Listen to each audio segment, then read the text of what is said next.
When I was 3, I asked my dad why all American presidents are men and not women. When I was 8, my uncle explained to me that girls like biology and can't do physics. From a young age, my mother told me that as a girl, I have to take care of my appearance so I can look attractive. When I go for a walk or run alone, I am told to always bring pepper spray with me, out of fear of being unable to defend myself against men. I wish things didn't have to be this way, and I know I am not alone. Starting from adolescence, girls start to feel insecure about their appearance, wanting to look thinner.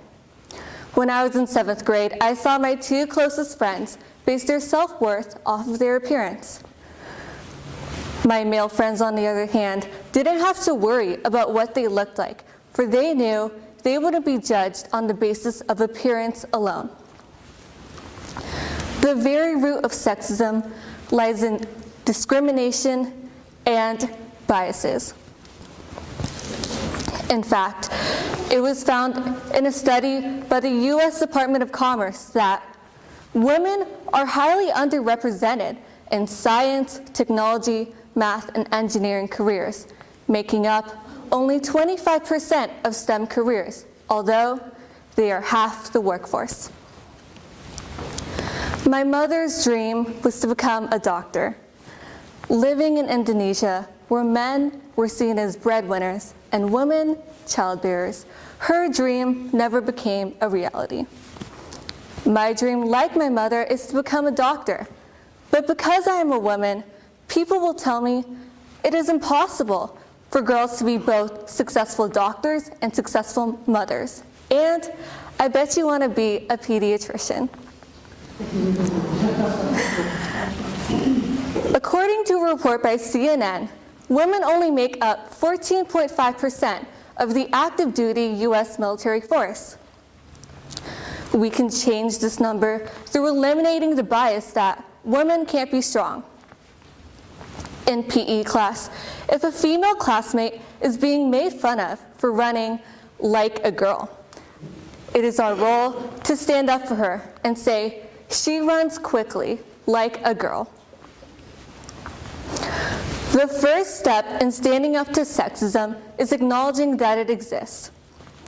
Some fail to acknowledge that the gender pay gap is more than just a made-up number, when, in actuality, in a 2016 study conducted by the AAUW of the American workforce as a whole, it was found that when other factors such as job type, pay, and hours worked were taken into account, there was still an unexplained pay gap of 8% due to gender bias and discrimination alone. That means that for every $10 I make, I'll be paid 80 cents less just because I am a woman. We can stand up to sexism through taking a stand whenever we see it exist. If a female colleague is being made fun of because she doesn't look very feminine in her suit, we can stand up for her and say, "Julia should be able to wear whatever she feels comfortable in." Likewise, if a male friend is being made fun of for being too emotional, it is our role to stand up for him and say it is okay for men to be emotional.